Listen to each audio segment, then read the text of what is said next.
Since he wore purple all the time, could we legally call him the Grapist?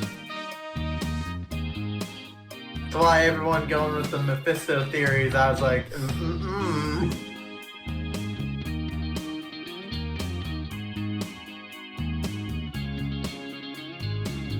I'm gay. Constantly, that's just the That's entirety fine. of his miniseries looking for a shoot.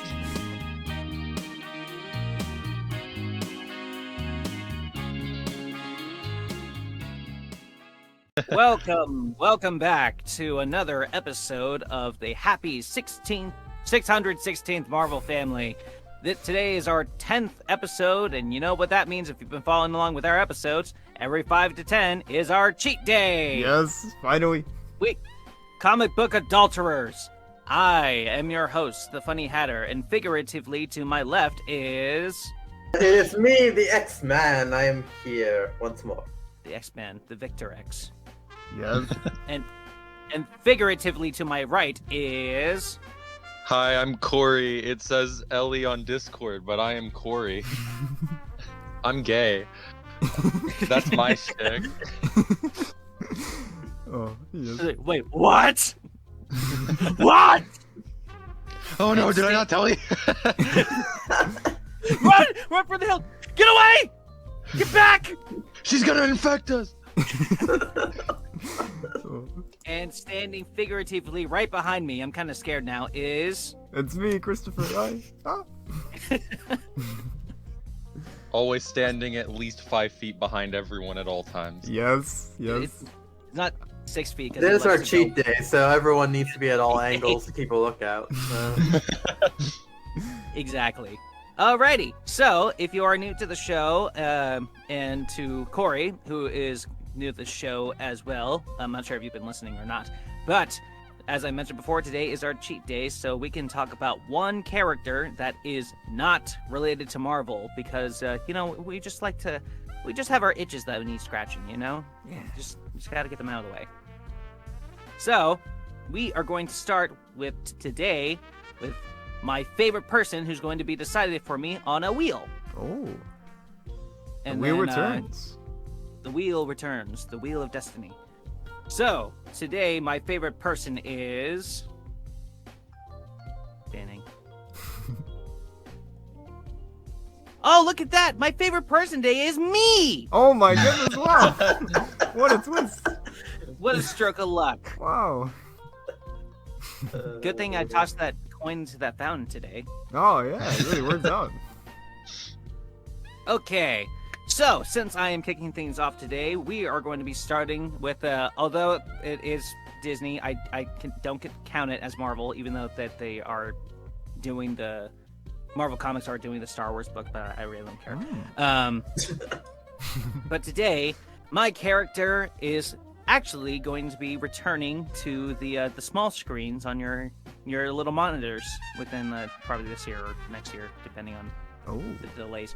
But we are going to be seeing the return of one of my personal favorite characters from Star Wars, one who has seemed to travel between the light and the dark side, traveling on both paths to become possibly the galaxy's greatest destroyer or its savior. Ladies and gentlemen of all ages, and especially children, your children if you're listening to this, I don't care what age you are. Our character that we're going to be talking about for a few minutes is Revan. Oh, I knew it. I Yes. was going to go with Starkiller, but Revan's going to be more relevant, and I want to get people on. Knights of Oh, the Old Revan's gonna be appearing soon? Yeah, so they did a little teaser trailer for the remake of Knights of the Old Republic. Oh, And- right, yeah. Yeah. And Revan's gonna be in it. So, who is Revan? Now, if you have played Knights of the Old Republic before, this might be a nice refresher for you. But if you haven't, and you care about what's going to happen in the remake, I advise that you don't listen to this part and jump to a different time code that Christopher might put down later. Oh, yes. Buy Knights of the Old Republic. Right now. Do it now! Get the most expensive copy. Exactly. It's the only way yeah. you can. I actually got the cheapest copy. Yeah, just recently. Ironically. What have you done, you traitor? You're the reason that the Sith were able to win in Revenge of the Sith. Oh no. Exactly. Victor, I hope you're no. happy. The Jedi Wow. Purge happened because of you, Victor. My bad. It happens. It happens. Got some interesting characters because of it. That's true. Yeah. It all works out, I guess. Like Anyway, Admiral Akbar. exactly. Yes. Anyway, so who is Revan? Revan takes place is first introduced in the first game of Star Wars Knights of the Old Republic, which is basically just Dungeons and Dragons for Star Wars. But you select the character, you make the character, and you role play as this character, going out throughout the galaxy to find out that the Sith have waged war against the current Republic at the time. So, in order to defeat the Sith, they're the main bad guy, who's like Darth Vader, is Darth Malak, and he's got like half a face, and he's pretty intimidating. And to find out how to stop him, you, as your main character, have to go and find these star maps to find this location of this space station that's producing a lot of weapons, like giant weapons of mass destruction. So throughout the game, as you do that, you find out later on, like halfway in the game, I was like, dun, dun, dun! You are Malak's former master, known as Darth Revan. And Darth Revan was a Jedi that was in the Jedi Civil War. He, when he was younger, he went to war with the Mandalorians at the time because the Mandalorians were like, hey, we want to take over the galaxy. You guys okay with that? And Revan's like, no. Well, that's too bad. So they start taking their conquest onto the galaxy, and then Jedi are like, should we stop this or no? No, I'm not exactly sure which we should do. And Revan's like, what are you guys doing? Let's get off your asses. Let's go stop the Mandalorians. They're killing people. They're like, I don't know about that. So Revan recruits his apprentice and a few other Jedi to go fight the Mandalorians. And as they're fighting, they win against the Mandalorians in the Mandalorian War. And as they come back, the Jedi brand these rogue Jedi as traitors. So there's a conflict and dispute of where they lie and in their titles as Jedi, and they have a Jedi Civil War. And Revan ends up turning into a Sith with his apprentice and starts recruiting or killing other Jedi that aren't on his side because he sees that there is a great conflict that is going to take place.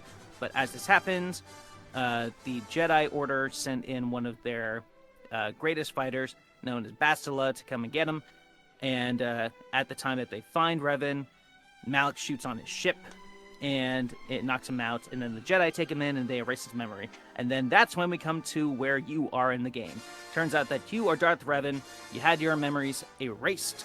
And now you have to choose whether or not you want to continue the path that Revan went on initially, or if you want to change the galaxy for the better, subjectively. So that's... Or you start off evil like me. Yeah, you can just be... In the game, you can just be like a straight-up dick and just start like pushing people around and robbing them. Poor Kori. There's this little exploit. Yeah, you can still save the galaxy somehow. There's this little exploit where when you find like this little girl who's on the Ebon Hawk, you go up to her, you tell her to leave, you tell her to come back, you tell her to leave again, and then you just start going. Oh, yeah. You go to the dark side almost Oh immediately. Yeah, that's right, because like there's like a little stowaway in the game that like appears out of nowhere, and it turns out she's like with the Mandalorians, but she doesn't speak what we consider English to be galactic basic. But yeah, you can just like fuck with this little girl, just like say like it's like get off my ship. It's like, and just be as ruthless as you can. But yeah, like as Kori was talking about, it's an exploit to where you can gain as many dark side points to be like. Basically, Kori turned to the dark side by telling someone to move around a lot. Yeah, and you'd be surprised by how detrimental it is to your skincare routine because you go gray and your skin starts to get cracked and your Oh eyes my turn God. yellow. Yeah, being Yeah. a part of the dark side really has its disadvantages in the looks department. It does. Are you sick? No, I just look this way. I'm just Just evil. You know, yellow eyes. I decided started cracking my skin aged 20 years early. You know, it happens. It happens. I'm Yeah, evil. It's just part of my nature. Yeah, it's like oh dude, you look terrible. It's like, what did you say to me? Kills them. 12 dark side points. What's even worse and then though. like more of their skin starts to crack, so they just start scratching at it, but it just end up getting worse. God. This creates a never-ending cycle. Oh no. Oh. You know something? I kind of wish that they have like to gain dark side points on. There's a point in the game to where like someone tricks you into like getting like these little frog-looking creatures called Gizkas, and then you can try to kill them, but you can't because like they're like too slippery or something. So you have to like give them like a poison.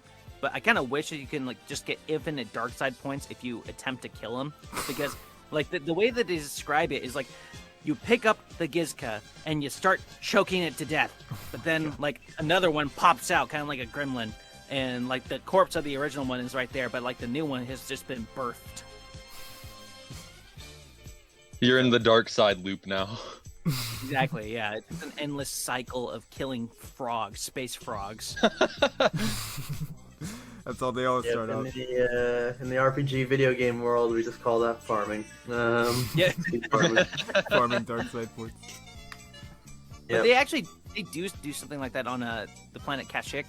There's this evil corporation which I called Zerka, and I just like to call it Space Walmart. But Zerka, they're like in the deep forest of Kashyyyk, and like one of the jobs they offer you is like, hey, kill these little space monkeys and give me like their organs, and I'll give you like $5 for them. Oh, So sure, every time yeah. you do kill them, like 5 points, like dark side points do go up, but it's not like an infinite number. But I just like that little detail that you can go out and kill little animals just for power. Oh. Go kill animals for power. Exactly. Yeah. Oh. It'd be like that episode on South Park where like there's like that guy that's like super hard to kill. He's almost like invincible. So like what they do is they just start like killing boars. They're like worth like 5 points like on a daily basis just so they can match his level. Oh yeah. He is the man with no life. How do you defeat a man with no life? But yeah, originally, besides space frogs and space monkeys killing them for power, Revan eventually, like the way they treat it, they change it from, if I'm remembering correctly, because I don't remember playing the Old Republic, which is after Knights of the Old Republic 1 and 2. Mm-hmm. But from what I remember, I think it was the people who made Mass Effect, but they just turned it into like a... They turned it into a role-play game, but like the characters set for you. But eventually Revan ends up finding like the big bad, and he defeats him, but like something else happens to where like the big bad comes back again in like another form. So he's like continuously like following the big bad Sith boy, and trying to save the galaxy like every single time. So I don't know how they're going to handle the remake of the original Knights of the Old Republic, but essentially, I mean, I think it'll probably be handled the exact same way, given that like it's been canon through events in the Clone Wars, Rebels, and more recently the Mandalorian and the Book of Boba Fett. So I would hope so, because it just seems like a wasted opportunity, because like Revan is supposed to be like a very special kind of Force user. He doesn't follow the Jedi code anymore, and he doesn't follow the Sith code, to where one is trying to preserve peace and life, and the other is trying to contain power and rule over everything. And he kind of uses like a mix of both sides of the Force to just ultimately just save the galaxy for the better, which is kind of opposing but also agreeing to both sides of the Sith and the Jedi. So he's kind of like in the middle. between. Yeah. Yeah, he was basically the Grey Jedi before they actually existed. Yeah. Exactly.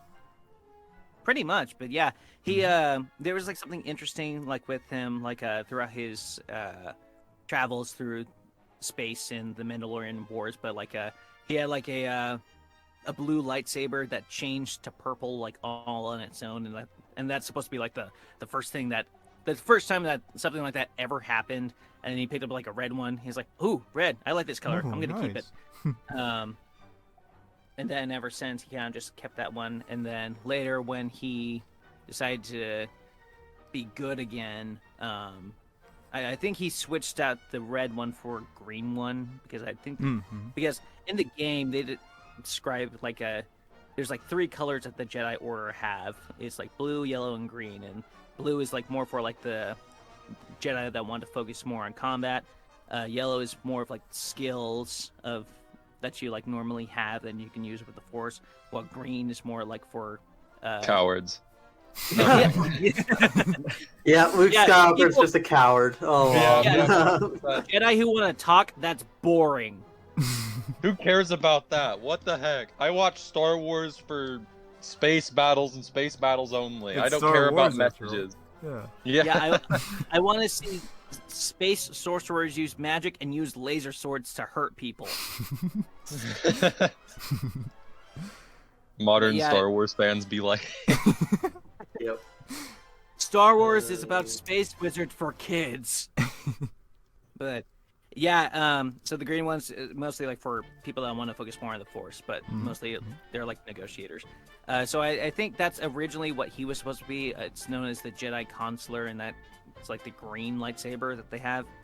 But the games themselves focus more on like a philosophical viewpoints on like using the Force and like who's really good and who's really bad, and I think that fits like really well into shaping the kind of character that they were looking to make Revan to be, to make him as special as he is and why he's as recognizable as he is. Because as I mentioned before, he doesn't exactly belong to any faction or creed or anything. He kind of just takes bits and pieces of them to make him his own man, but at the same time there is no one like him, so he's kind of just alone in the galaxy, but still a badass. Yeah. Oh yeah. But yeah. I mean, it's partly a player choice of bringing that attachment to this character, but also like that's also been his weakness. Like it kind of loses his intimidation when you know that you could go and XP farm all the frogs and move people around.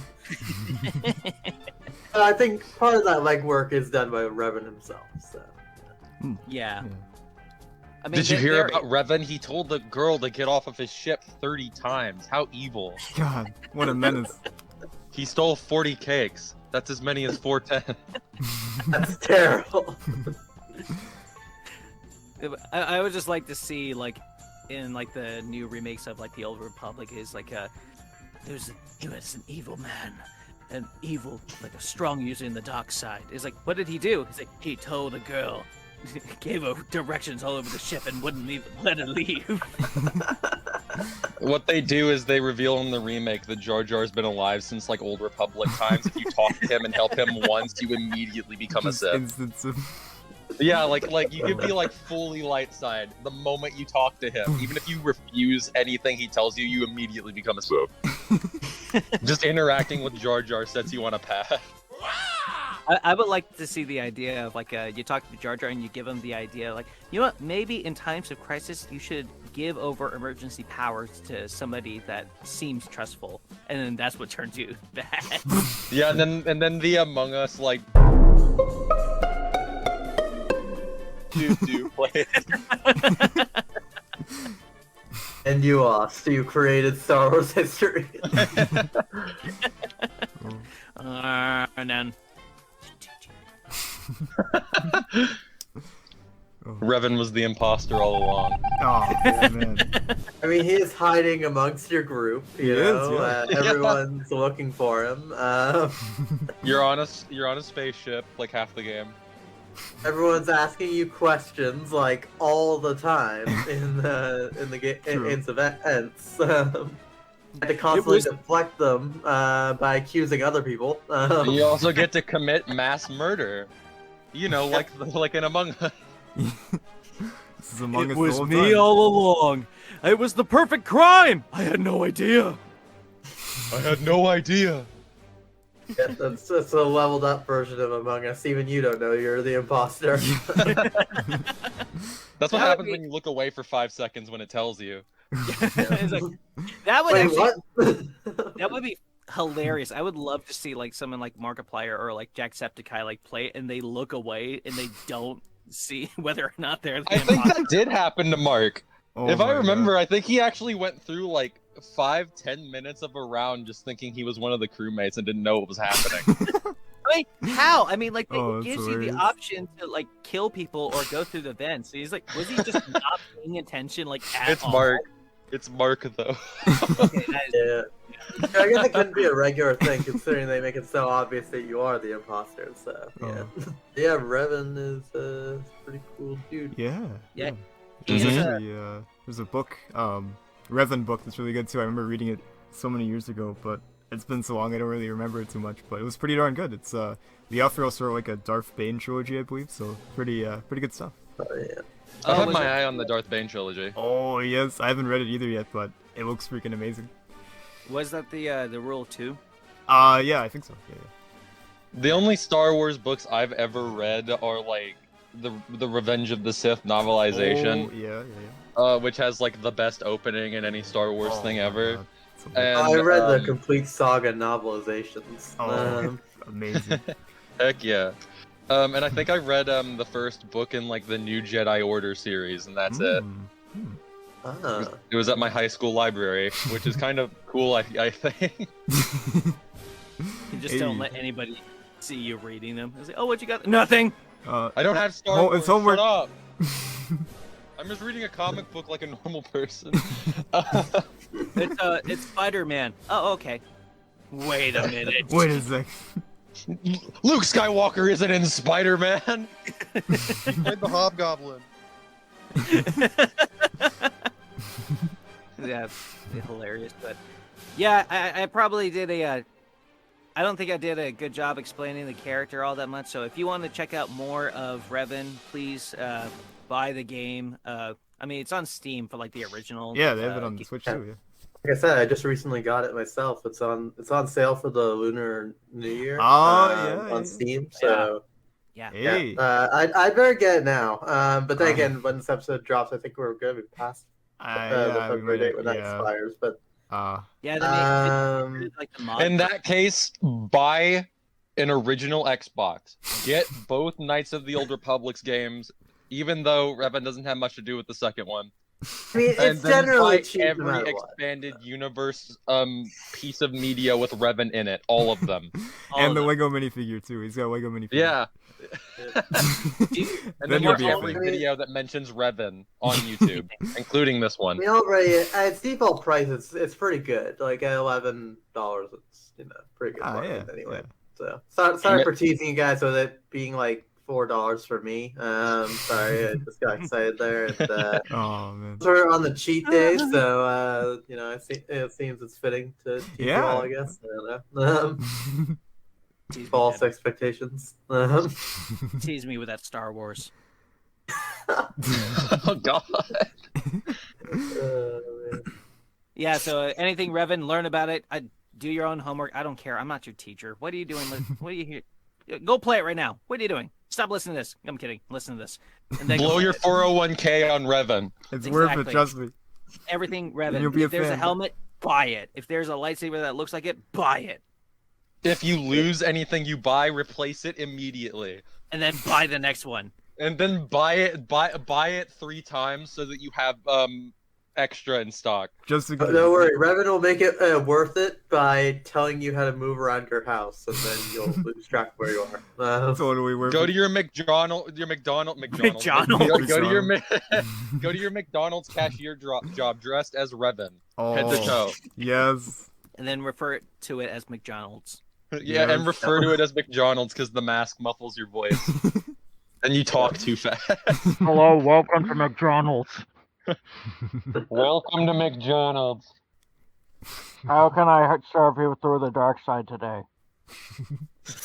Yeah, and somebody goes, "Oh, are you Darth Vader?" And then it cuts to No. afterwards. It says 12 dark side points. Oh no. Or it goes like, no, I'm, and then it cuts to like.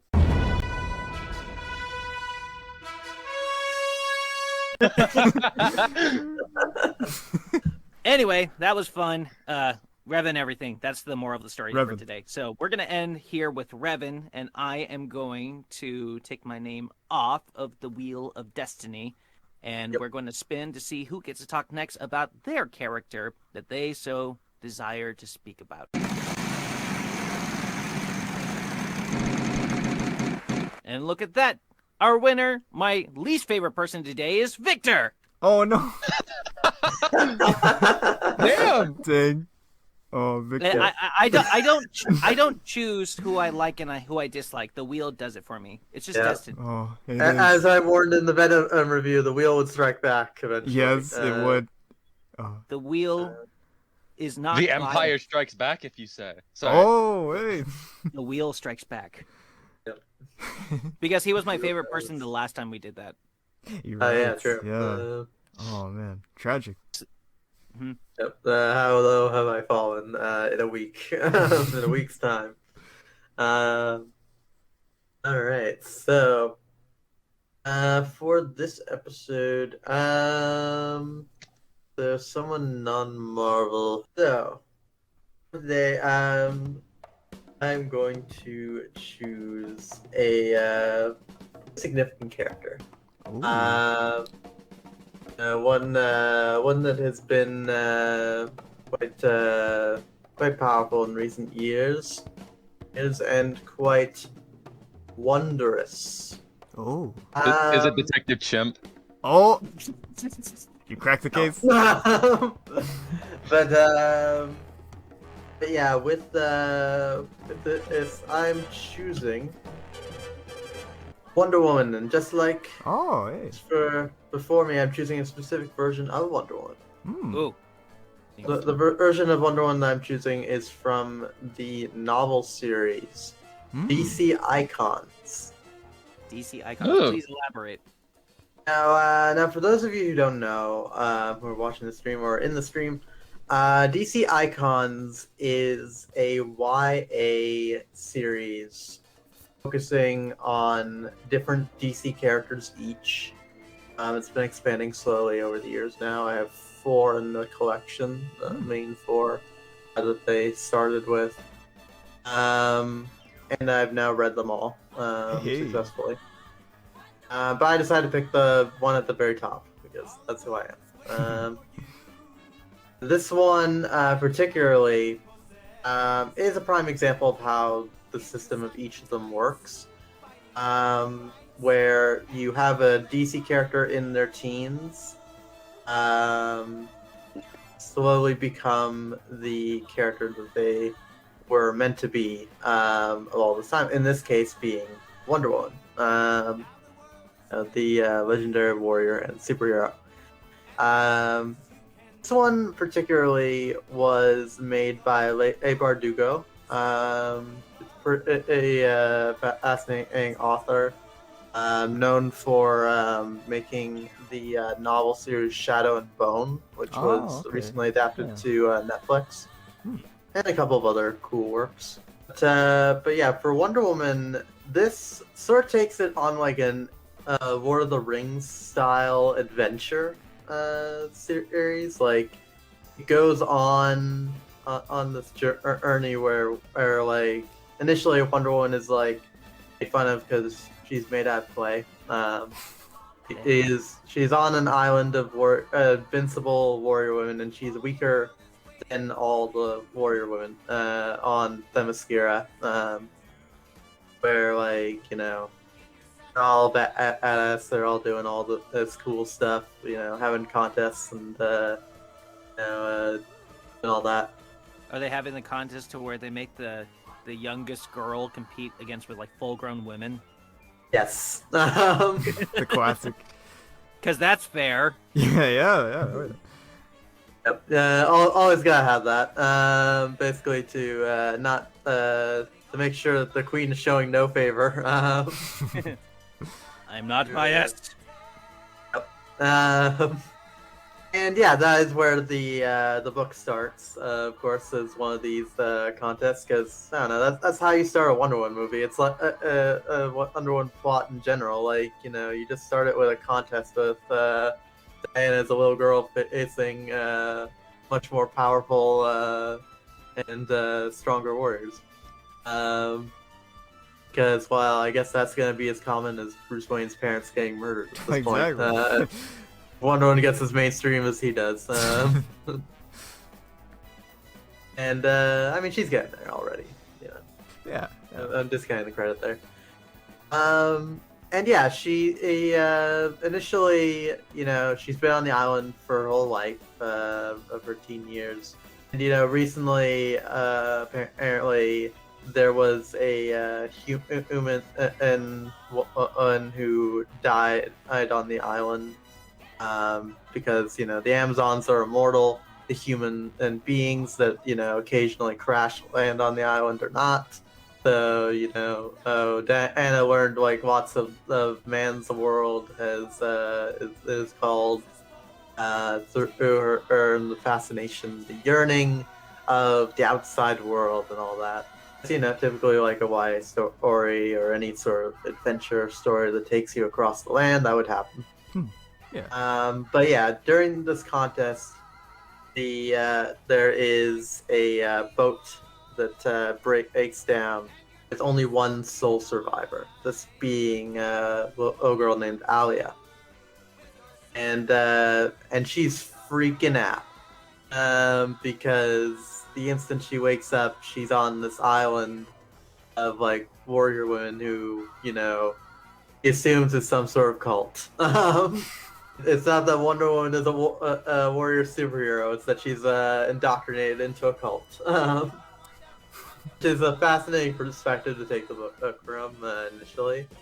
But it actually escalates when, surprise, surprise, bringing someone from the outside world to Themyscira causes everyone to get sick.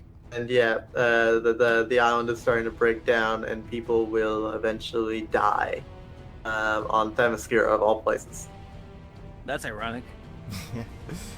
Yep. And yeah, so Diana realizes when she goes to the all-seeing oracle on the island of Themyscira that Alia, the little girl that she rescued, is actually a descendant of Helen of Troy.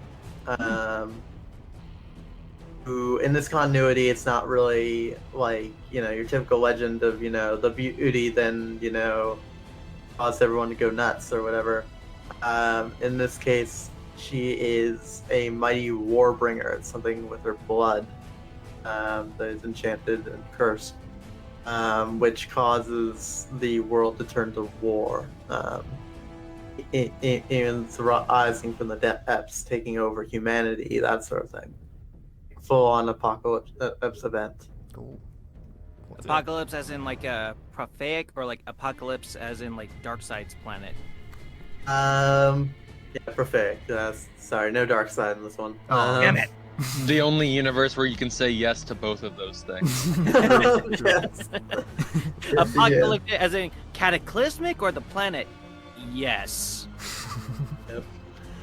So yeah, Wonder Woman takes it upon herself because she can't let everyone know that she saved a human girl, like, you know, because yeah, it's a common misconception, but like they hate all outsiders in this version. It wasn't like with pre-Crisis or anything like that, where like Amazons would like, you know, kill all the dudes would save the women from the outside world. No, here they just hate them all. It's an isolationist society there. The Wonder Woman or Diana Prince at this point, though they actually pull that whole joke, like Diana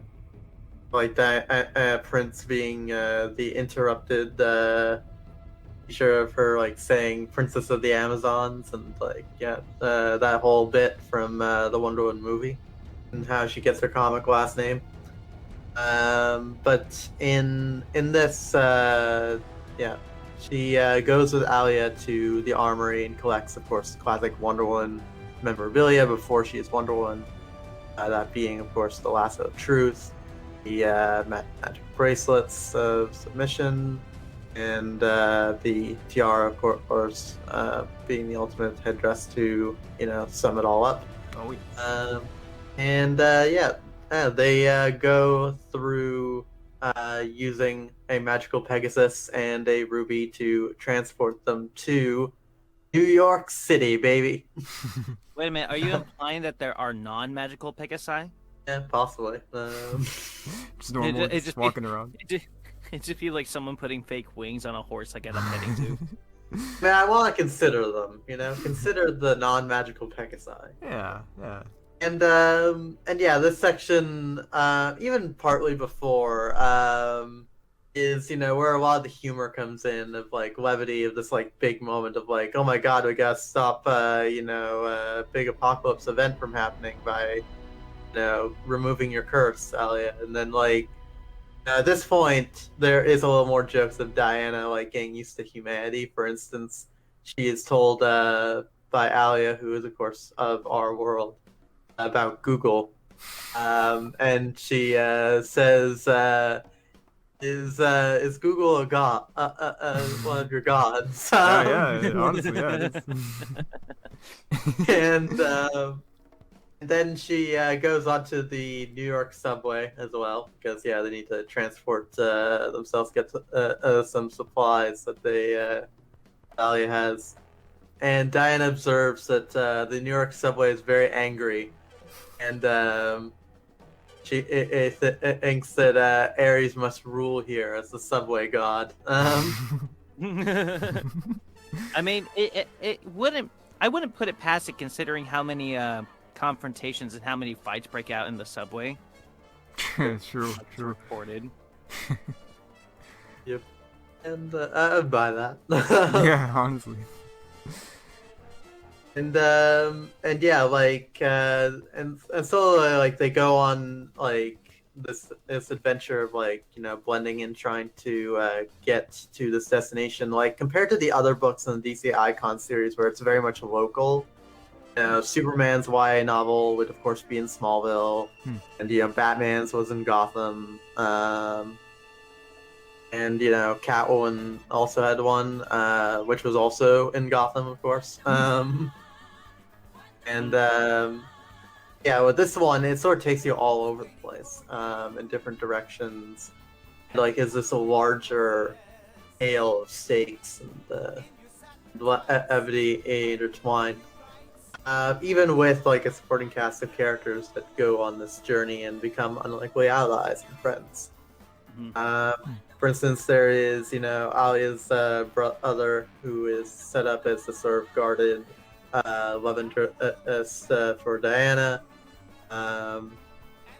There is Ali as best friend, and the Ashen and Queen, who is secretly in love with the rich brat that follows them as well. So basically, Diana and her rich people is her supporting cast this time around. No Artemis or Wonder Girl here. But yeah, with this journey, yeah, the book goes in interesting directions. I don't want to spoil in some areas, but it's definitely the best example of this YA format in terms of making Wonder Woman a badass, but definitely like showing she has areas she needs to grow and stuff, which is like definitely like really cool. Oh, cool. What was like your favorite part throughout that version of Wonder Woman in that story? I would say the best part was when she first suited up real in the thing, which was of course when Alia is discovered. Because there's different like factions and organizations following them, seeking to collect on that awesome Warbringer power, and causing a shootout at this fancy party, in order to get at her. So Wonder Woman, of course, has to suit up, So she basically just like rips her dress off of her armor and then like goes full on Wonder Woman. That's cool. And like with the acelets like deflecting bullets for the first time, like that's definitely a really cool moment. Especially considering that we don't often see where that leads. Like Wonder Woman just sort of always is at the default where like damn, she's always been able to do this, even though she lives on an island where bullets don't exist. Yeah, that always confused me. And like, I get that Wonder Woman has like really fast reflexes, almost like as fast as Superman's, but the fact that she's able to predict like guns, like the first time that she's introduced to them, it's like, where did this come from? It seemed like like a detail just to make her look cool, that she's just deflecting bullets, even though they eventually just make her bulletproof. But I guess it's kind of a misconception. She's not really bulletproof. It's more that like she is extremely resistant to a lot of like pain and injury, but like sharp objects can still impale her. Like a lot of rounds that we use, like piercing rounds and stuff. Oh, okay. So like armor-piercing bullets would kill her. Yes. Which is why she has the bracelets and the armor and that cool stuff. That is not the only reason she has the bracelets, at least, because the bracelets actually serve a secondary purpose where if she ever removes them, her full power will be unleashed and it's really destructive. That is true. They established that in Death Battle. I remember when they have her fight against. That was she doesn't do that often because like it's sort of like He-Man in the recent series where like if he doesn't use the sword, like he just turns into a raging monster when he uses the power. It's sort of like that. So. But yeah, like imagine you're like in a battle, like you're a superhero, like fighting against like a bunch of supervillains with the Justice League, and then you just like look at Wonder Woman, she's taking off her bracelet. You're like, oh no. Oh no. Run! You don't want this isn't my fight anymore. Maybe I can just like imagine it on like the Gandalf meme where it's like, whatever comes through that door, you will hold your ground. And then you see the door open, Wonder Woman taking her gauntlets off. Run! Run, you fools! And yeah, that was definitely a really cool section of it. And also it's not just people with guns though. She fights giant monsters too. As the thing goes on, you gotta escalate it for a while. Oh, of course. I definitely found Superman was like on my second place on the list because I love Superman as well. But with Wonder Woman, like it definitely is like objectively the best story of the novel series. Even though it never actually ended with her becoming Wonder Woman like the other ones, so I prefer it being more patient in that regard. Yeah, more time to develop. Like they show like a vision in the Oracle's pool of visions by the end of it that she does become Wonder Woman eventually, but obviously you gotta end on that last note. But it still works out for heroes, and Wonder Woman's mercy is ultimately also what wins the day, or friendship with Alia, because everyone's trying to kill her to also stop the Warbringer bring about all this destruction, but Wonder Woman would lose her new best friend, and that's kind of sucky for Alia's life. So yeah, don't kill your friends, people. Not usually recommended. Yeah, not recommended. It doesn't usually pan out well, especially if they figure out how to haunt you from the afterlife. Yeah, I can speak from experience. It's not the best idea. If you've ever seen American Werewolf in London, you know exactly what that will do to you. Yeah, when your best friend's coming back from the dead, rotting from like the nether plane, just telling you should kill yourself. Yeah, don't call Jack Meatloaf is the lesson. That was the whole lesson of this. That was the whole moral of the story. Just don't call your friends bad names. Yeah, don't do that. Exactly. Never go to London is the lesson. Just Pretty much. Yeah. Oh. Yeah, that was definitely like a really cool one.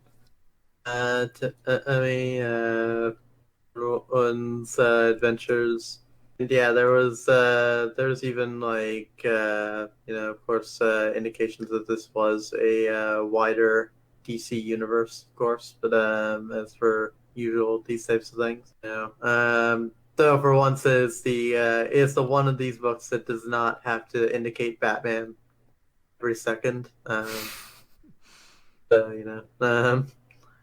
and the Wonder Woman movie had that quota to meet. Well, awesome. Thanks for sharing yeah. with this version of Wonder Woman. I'll definitely have to check it out later. Do you Yeah, know it who sounds the exciting. author of this version of Wonder Woman is? Yes, it is Leigh Bardugo. Bardugo did this version of Wonder Woman. Mm-hmm.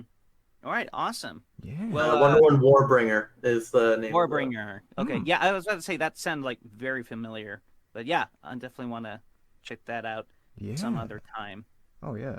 I also recommend the whole series. I'd nix Catwoman from the list. It really wasn't a good book.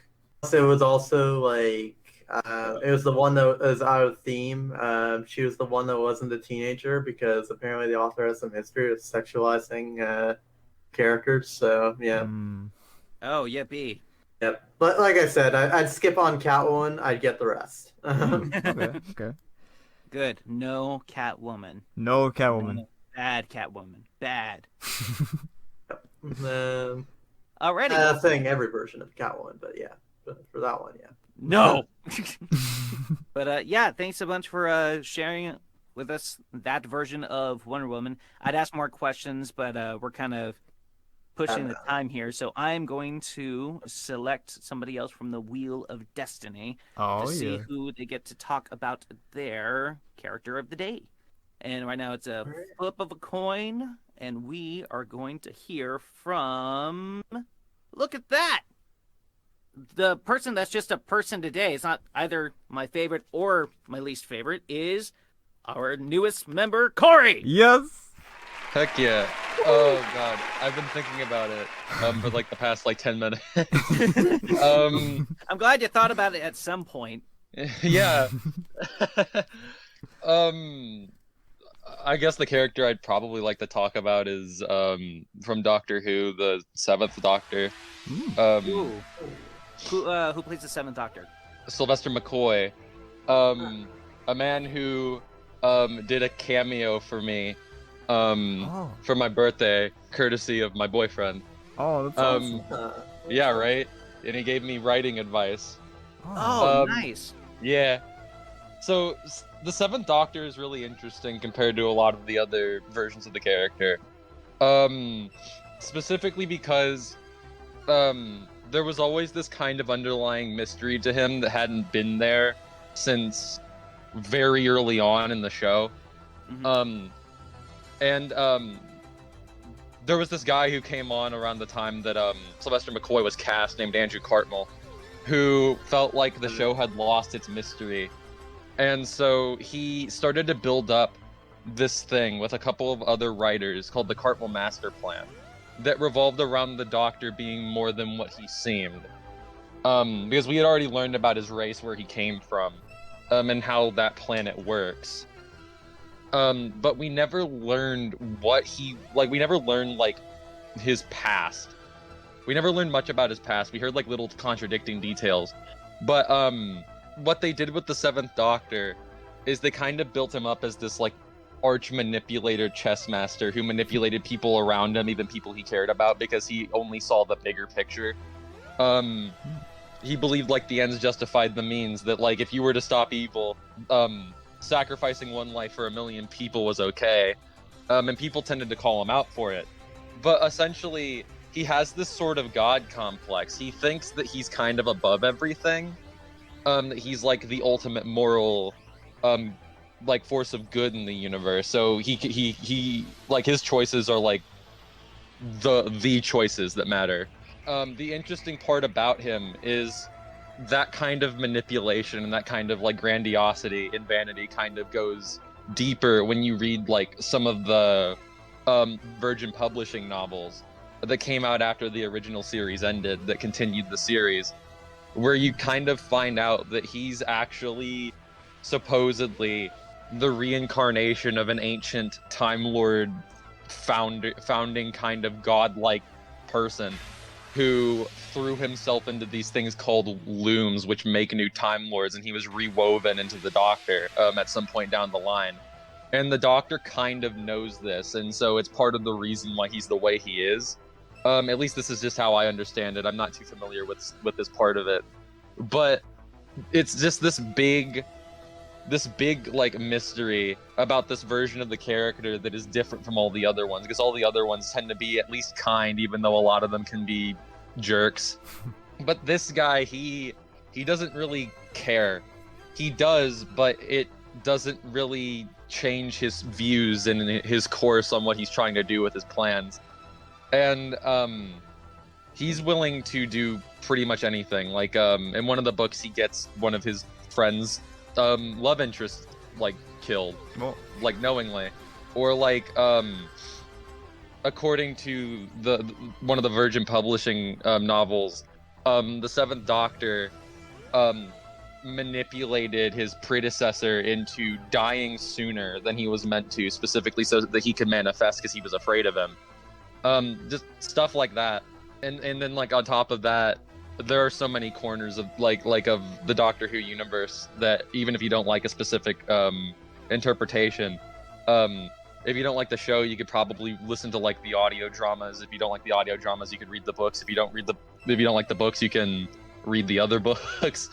And if you don't like any of those things, you're done. Or play the BBC exclusive video games. Then if you don't like those, then don't watch Doctor Who. Play the PC game that came out in the 90s that doesn't include the 8th Doctor because it came out because it started being made before the 8th Doctor was cast. Perfect. But like, the Seventh Doctor is a really, really cool character, and he bookended the classic series. Unfortunately, the show wasn't able to gain enough traction, even with the last 2 seasons being, in my opinion, like the best of the entire series, because the show had been seeing like a downward decline since McCoy's first season because it wasn't that well written. But he's probably my favorite Doctor currently. And he had a like 6-7 year novel series after the show ended, so I think he's great. I think a lot of people see that he's good now. I don't really have much else to talk about, but I do have one little tidbit. When Sylvester McCoy was like cast for the character, he was basically cast sort of on a whim. The guy in charge of the show at the time, John Nathan Turner, was kind of in bad water, from what I know, because the last Doctor he cast on a whim was seen as a failure by people at the time, because John Nathan Turner didn't know how to do anything with the character. And so, at least from what I know, the BBC wanted like an actual audition process, or at the very least they even wanted to cast the Doctor themselves, maybe.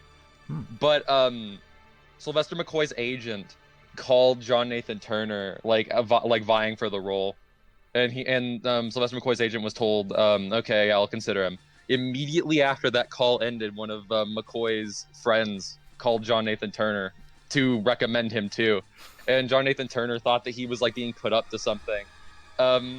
It turns out that it was entirely coincidental. And so he kind of believed in the synchronicity of the thing and wanted to cast him immediately.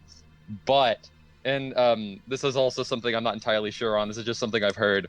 Apparently, because the BBC wasn't really fully into that idea, John Nathan Turner and other people who were, and I think other people who were interested in the idea of McCoy playing the Doctor, hired 2 actors who are normally good, one of which was in Star Wars.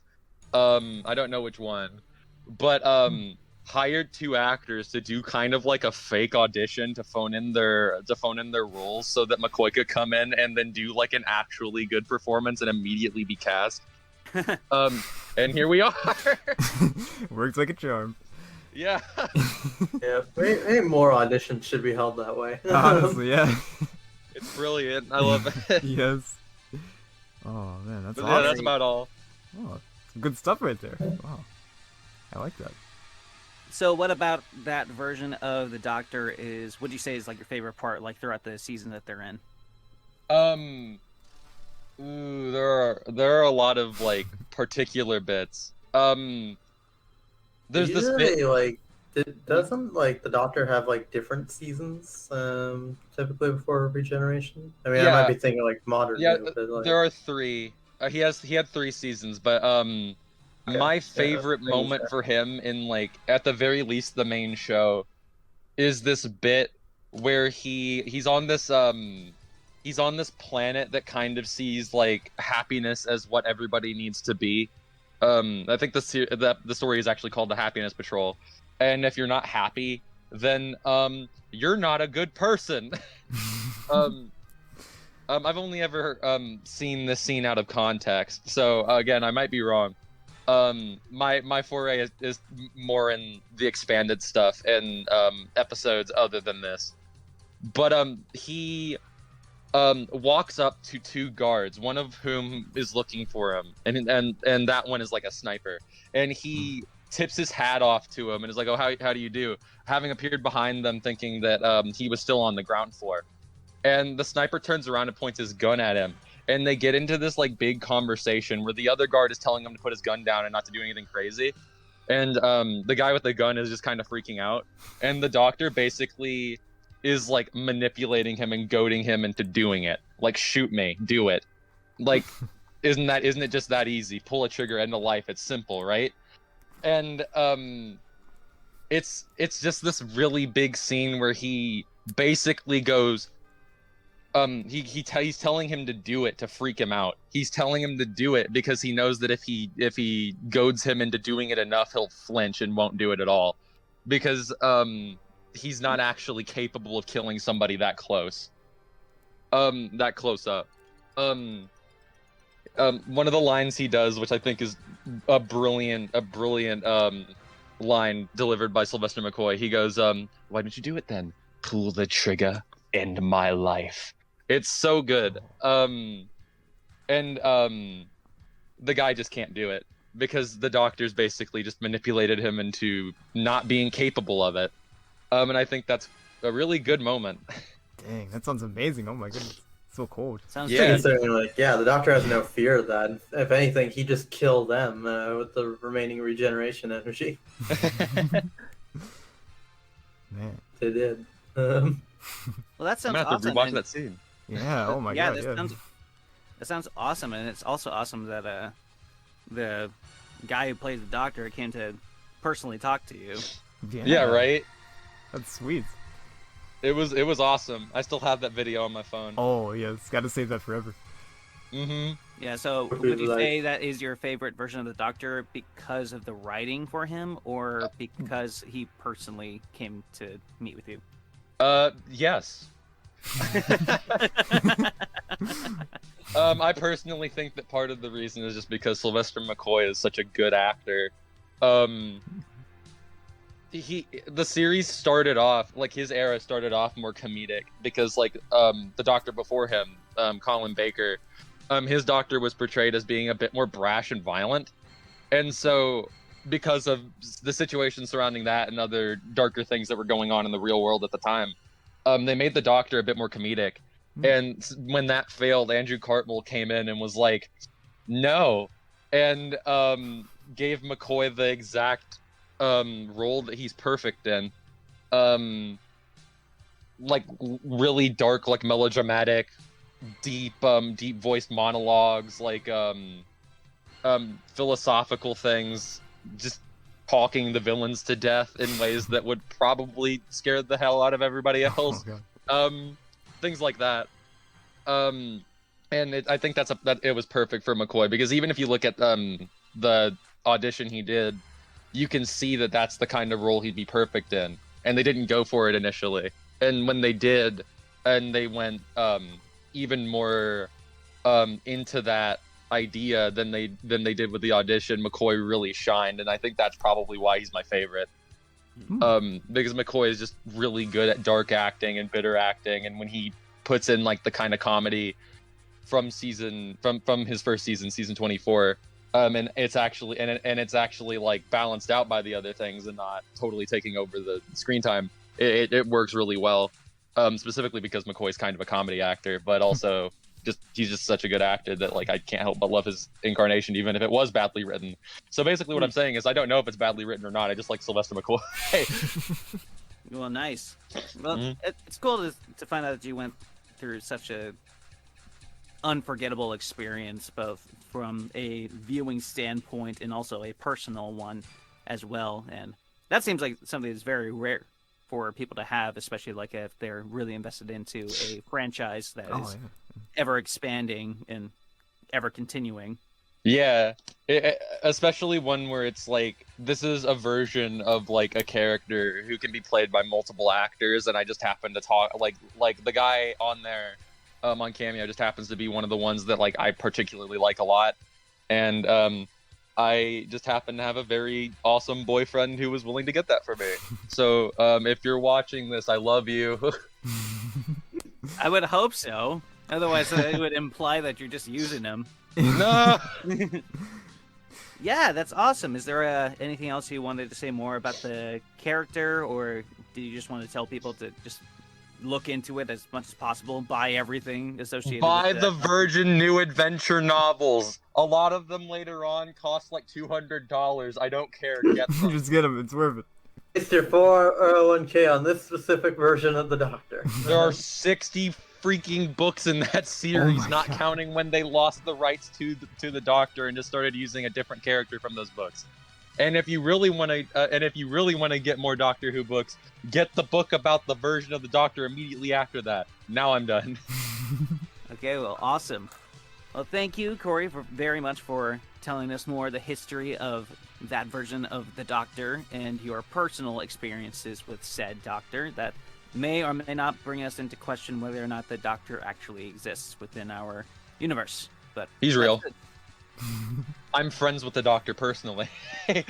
Okay, I guess that answers that. There we go. No need for wonder and mystery anymore. I guess we'll just overlook it. Oh, look, he's real. Are you happy? He's real. He's outside my window. He's waving at me. Oh my god. He's in my room. He's about to murder me. Oh no. He wants his advice back. Oh no. Okay, I'm back. I've been resurrected like all Marvel characters. Oh, thank God. Welcome back from the dead. Well, thank you once again. That was very informative and very exciting to hear. God. So now we are going to move on to our last and least person. Wait, you got to spin the wheel first. Hang on, the wheel. The wheel's got to decide. Yeah, the wheel's got to decide whether or not you are the least. If it lands on a different section, it's an alternate version of you. Oh my god. We'll have to bring someone else into the chat. So I'm going to spin the wheel just so he can figure out whether or not Christopher is the most or the least. And the wheel says that today Christopher is the most. Congratulations. Oh, well, thank you, Wheel. Oh, man. So last and most. Oh, awesome. Christopher, please tell us about your character. All right. So this time, I decided to go with Spider-Man. DC Spider. No, we've got. We're going to talk about the Amalgam Universe version of Spider-Man. Yes, now we're talking. We're talking about the cyborg Cider-Man. Cider-Man. Yes. DC Cider-Man. Oh. Cider-Man, Spider-Man, Cider-Man. Cider-Man. Shooting out Cider-Man. Radioactive Cider-Man. Radioactive Cider-Man. Or there's just a speedster called Speeder-Man. Speeder-Man. It's just Speeder. It's like, no, it's Speeder-Man. God. Really skirting the rights of copyright. It's Peter Parker. Remember, kids, if it's spelled differently, you can use it. Oh, exactly. They get around copyright law. Oh, yes. Anything to get around copyright law. Oh. Alright, so... Yeah, which Spider-Man is Christopher doing? Oh, I know Spider-Man. I don't know what you're talking about. This Spider-Man person. What do you mean? Alright, so I've decided to not be original and do the same exact character I did last time. It's Batman again. This time, it's a story that I was gonna do last time, but I was like, what about Batman Forever then? We gotta talk about Batman Forever, I mean, come on. So I gotta say, this is probably at least from DC, my favorite comic book story. I think it's really good. It's brilliant. That is Batman: The Long Halloween. Such a fantastically written story and very beautiful too. Artwork from Tim Sale and of course Jeff Loeb as the writer, who is a little bit of a controversial figure, but at least he can write some good stuff, right? So Controversy is more interesting. Ignore the person. He doesn't get royalties anyway. Exactly. Just look at the art. Don't look at the man himself. But Batman, of course, is known as the world's greatest detective usually, and we don't really see that too much in the movies. More recently, it looks like the Batman is going to be more mystery focused, which I gotta say is very exciting. Oh, I'm so excited. Yes. Oh, so excited. The Baton. The Baton. Yes. What have you done? Yeah, that's such an intimidating Batman. I can't wait to see Batman punch a glass to try and intimidate a guy. Yes. Oh. Wow. He did beat the heck out of that guy in the first trailer, though. That's true. Yeah. If Robert Pattinson in the Batsuit walked up to me, I'd be like, "Oh no!" Oh no. Oh, no. Robert, I'm sorry, Robert. I'm sorry. I didn't do anything. Robert, please no. Please, no, it was I just will a break prank. my own arm. Oh. Offer him the courtesy, Yeah, exactly. Then we do see some mystery elements throughout the Batman live-action movies, such as in the first, not the first Batman movie, but Batman '89. He's trying to figure out Joker and the combinations of things. If you take this and this, you'll be fine. But if you take this deodorant and this hairspray, whatever, you're gonna become the Joker and stuff like that. And of course, we see some elements of mystery in the Dark Knight trilogy too. Like for example, the sequence where he's testing the guns and stuff, the bullets, and he uses the casing to use fingerprints and stuff like that, and the name tags, whatnot. There's sort of a sense of mystery there with the Joker. But for the most part, there's mostly not been the main focus really hasn't been on mystery. But in this case, The Long Halloween is very mystery focused. It's a murder mystery. There's this holiday killer going around and killing people during the holiday. It's kind of Calendar Man-esque sort of action, but Calendar Man is still locked up in Arkham, so Batman goes to consult him, like, hey, Calendar Man, what would you do if you were out there ready to kill people and stuff? Trying to. I'd probably kill more people. Yeah, all right, thanks, Calendar Man, very helpful. Yeah, it's kind of obvious. Well, is that all the questions you had? World's greatest detective. Brilliant. Good job, Batman. Yep. Yeah, he's. I would say he's a pretty good detective, but I don't buy Batman as the world's greatest detective. not that often. Anyway. Oh yeah, with Sherlock around, Sometimes I do. Yeah, but DC's even made cases that Batman is smarter than Sherlock Holmes. Oh man, he's got a mind Batcave in his brain or something. Freaking. I mean, genius, Batman man. does have more resources and better technology than Sherlock Holmes does. That's true. Yeah. Yes, yeah, but that doesn't really make you a better detective, nonetheless, True. Yeah. because one has more resources or anything. Yeah, but Sherlock can still solve things without a lot of technology. He's just pretty brilliant. I would disagree, but I don't want to get too much into it. Anyway, please continue with your... It's fine, but yeah. It's fine, it doesn't bother me. But yeah, so there's this holiday killer going around. There's could it be multiple people? Could there be 2 holiday killers or something? And there's you see a lot of appearances from different villains. Each issue tends to have at least one or more other villains. Joker makes an appearance. Falcone is pretty heavily involved in the series.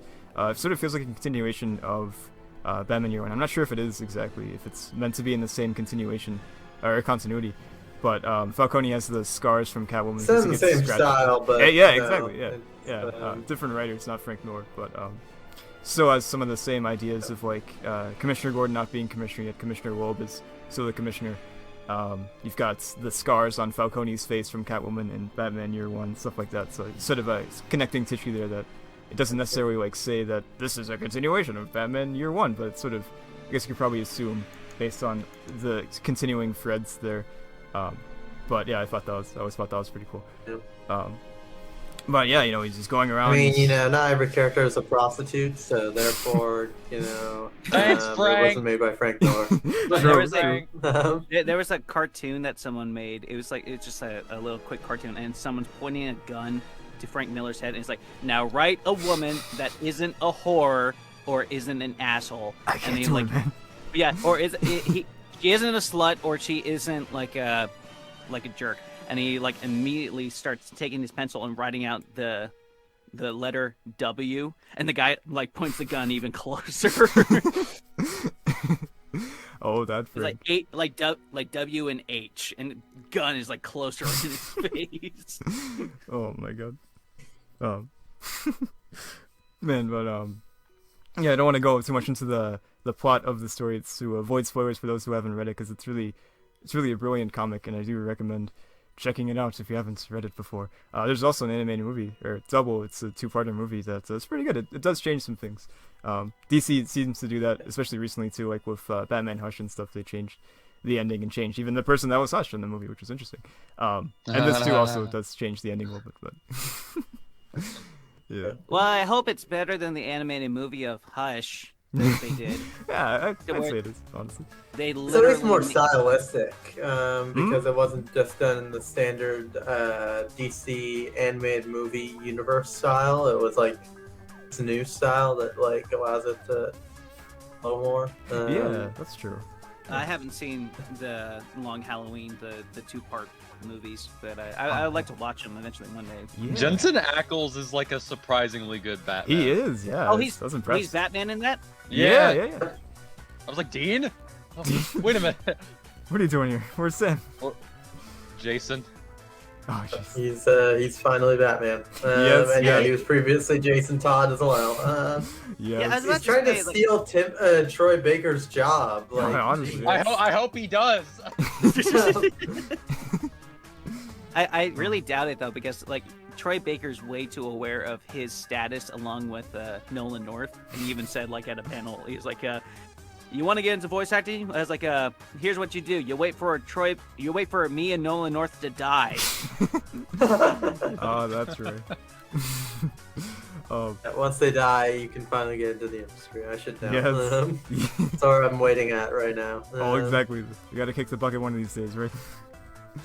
Yep. I mean, he supports NFTs. He's probably too stupid to live past 50. Oh, damn. I'm right. Yeah, I know. It's just an epic roast. Yes, I love it. But yeah, I think one of the cool things about this story is that it's inspiration that Nolan took, especially for The Dark Knight, where you can see definitely the story is very different. Joker isn't the main character of this. He's not the holiday killer, sorry to say, but that's a lot of the relationship stuff, especially the dynamic between Gordon and Harvey and Batman is very present in this. It feels very heavily inspired by this. That's Harvey and Commissioner Gordon and Batman are all teaming up together to sort of figure out who this holiday killer is, which is really fascinating. And even I believe in Harvey Dent is from this too. They say it a few times in the comic, which I think is pretty cool. So there's I definitely- believe in Harvey's Gotham City. most Yes. infamous story. Oh yes. This is truly what makes him as iconic as he is today. Yeah. Oh, totally. His Two-Face. Yes. It's also Catwoman's big story. In a lot Oh, of it this, is. Yeah. Yeah. It is. Yeah. So yeah, a lot of good inspiration there. There's even a reference to the Long Halloween. I think it's either in Arkham Knight or Arkham Origins. I think it's Arkham Knight, 'cause I think it's tied to the Professor Pig stuff, where Alfred's like, yes, I remember it's a particularly long Halloween, or whatever he says. so It fun was reference this. Oh, It's on Halloween. The particularly long one, as I recall. yeah, yeah. the people who write Arkham Knight, who wrote the Arkham Knight script, not knowing what subtlety is. This is just put it. It's hey, Bruce, I'm going to show you these flashbacks of me killing Jason Todd. This has nothing to do with the plot Trust at me, all. no, nothing at all. Nothing. I guess you could say he's Subtle really. storytelling.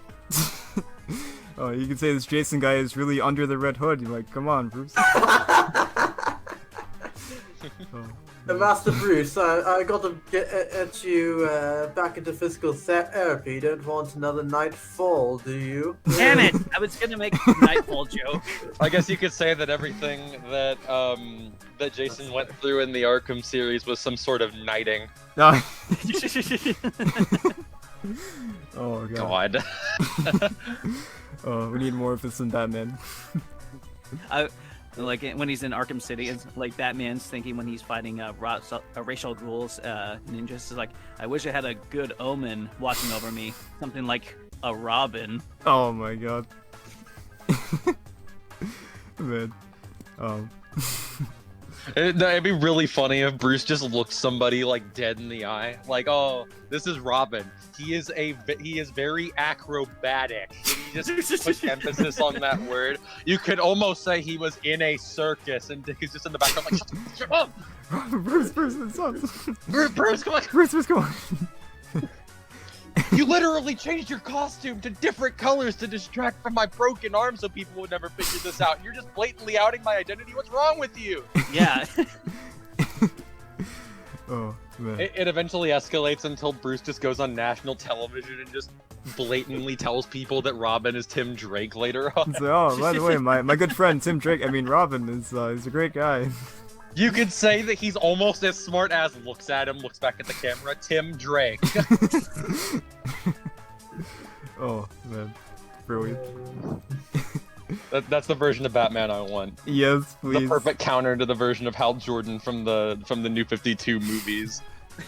Oh, yes, please. Oh. Cyborg showed you the video, didn't he? He emailed it to me. I really hate you, Bats. Unsubtle Batman. Oh, love it. But yeah, Long Halloween. Pretty freaking amazing story. Great murder mystery story. Love it. There's another one. Love the art style. Oh yes, the art style. Tim Sale is a god. Fantastic artwork. And there's another one too, Dark Victories. I don't remember when that came out, but I know it was a few years later, if not more than a few years. A fair few years, like a decade or something. Yeah. And that one. And if you want more Tim Sale art, buy all of the variant covers for Tom King's Batman run where he did the art. Yeah, you gotta be, support our man Tim. Mm-hmm. Oh, yeah. But yeah, Dark Victories, pretty good too. It's sort of similar concept of a another serial killer on the loose, and Batman has to solve the case. This time I think he's called like the Hangman or something. He like weaves, what's the word? Not jigsaw puzzles, but like God, I can't even remember the word. Like those in the papers, like if the morning word problem things, crossword puzzles. He's going for those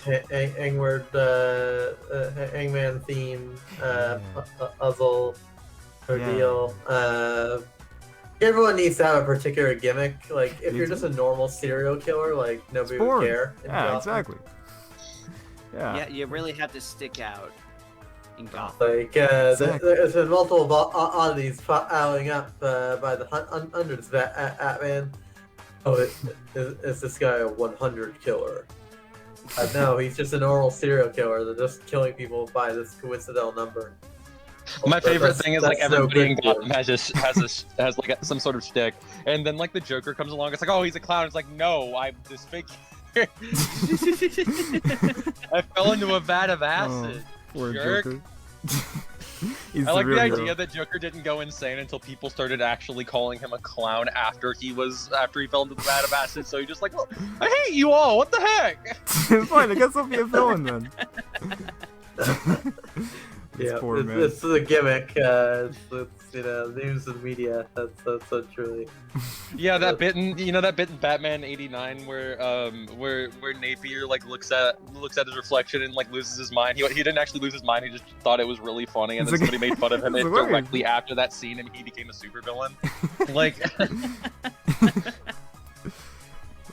The Riddler is just a teacher who got made fun of too many times. He was like this really fun teacher who used to be like, hey, like answer this like really fun question. Everybody would like, get a job, old man. He's like, I do have a job, and then he just ran out and became the Riddler. The true origin. Immediately like putting on like green clothing as fast as he can find it. I gotta go find something. You know what? Do you know what color reminds me of questions? Green. Don't ask why. Please. It meshes well with the general backdrop of Gotham City. Oh. Yeah, I can honestly imagine like on a few occasions like a Clue Master and Calendar Man, especially of it just being a coincidence that they've ever even gotten into their supervillain gimmicks and themes. It's like, oh, I just happened Calendar to Man go just on the day. he just coincidentally did it on Christmas, and then just like, oh my God, it's the Calendar Man. He's struck again. He's like, what? Oh, okay. The moment Poison Ivy started turning green, she just looked at her hands and went, "Oh God, I'm a supervillain, aren't I?" Oh man. Oh.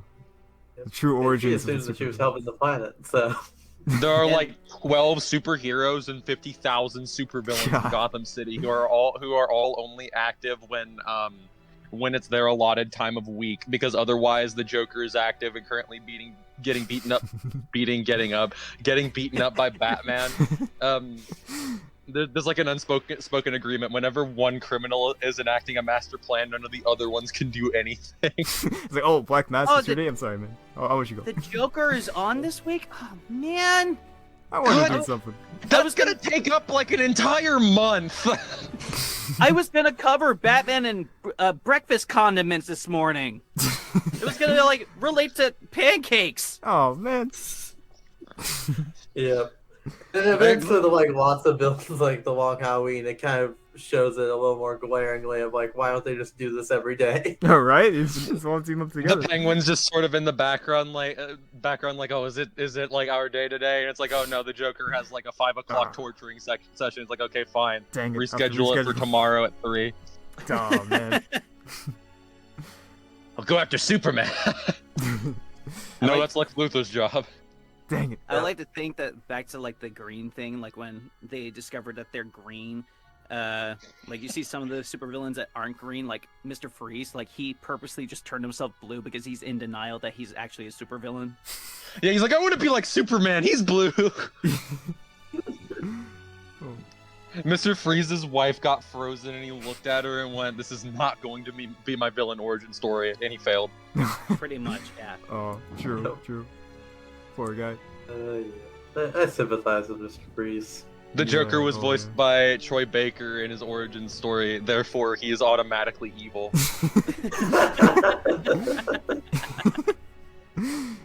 Poor Troy. It's the law. It's the law. And that's why John Doe from the Telltale games is automatically the protagonist of those games, because Troy Baker voices Batman. Oh. He's the hero that we need, and the one we deserved. I love my boy John Doe. I love him. Oh man, Anthony and Cooper, poor John. master. I guess that sounds about it. Yeah, I mean, that's all I got. Long Halloween. Good stuff. Murder That mystery. silence was deafening.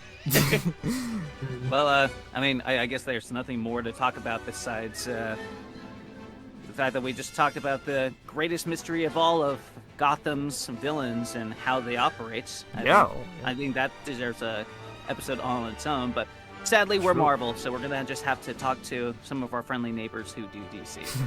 So, but thank you guys very, very much for joining in today, telling us about your favorite characters that are not Marvel related, because as I mentioned before, we're adulterers, okay? It's in our nature. It's not like we're gonna hide it, okay? I'm not proud of it, but hey, I'm not a coward. Yeah, just gotta accept it. Just accept I it. gotta admit it. Yeah. We all have needs. We all have itches, okay? We have certain places that need satisfied. Just don't judge me. What are you doing? Stop that. Anyway, thank you very much for tuning in and listening to us ramble on about people that you probably felt misled to, but that's okay. Our next episode will more than likely be a who we love or hate, just to get back into the roll of things. And I have an interesting character that we might want to pay focus on too. But until next time, thank you very much for listening. And if you're listening to this on YouTube, know that I'm personally making sure that we spread out a bit more, so we end up like on Spotify, Amazon, if we possibly can, like Audible, Google, and Apple and whatnot. So try looking for this podcast out there. Remember, it's the name. I mean, you can see the name right now. I'm not going to tell you. Check your mailbox, too. It might be in there as well. Check your mail. It might be in your mailbox. Who knows? Look under your doormat. Yeah, we can be there. We might send you like an audio tape. It's a little If you cassette. see an eye in your kitchen sink, that's us. Yeah, that's us. Stop by and say hello. Look under your mattress where you keep your money. Trust me, I know it's there. Or if you want to go the Joker route, we all record the podcast under your bed while you sleep. Dress up, down here. show up the next day all in vacation attire. Just... Andy Graham, bang. There you go. Listen to this. You're going to be in the hospital for quite some time. You might want to distract yourself with our podcast. Yeah, here we go. We're just going Force everyone around. to listen. We're just going around giving people excuses to listen to the podcast. And if they don't take our advice, we cripple them so they have to listen to it. Oh, man. So, once again, thank you for listening. We hope to catch you next time when we ramble about whatever subject that we are going to talk about next episode. As always, I have been the Funny Hatter. Figuratively to my left is The X-Man Victor. the Victor. And then we have to my right, figuratively, Person, I'm Kori. Hi, goodbye, whatever. that worked. And always standing right behind me as usual. Oh, yes. Always Last behind. and most. Oh, for yes, today. yes. Christopher, hello, and goodbye. All right. Bye-bye. Bye. Bye. Bye. Wonderful night.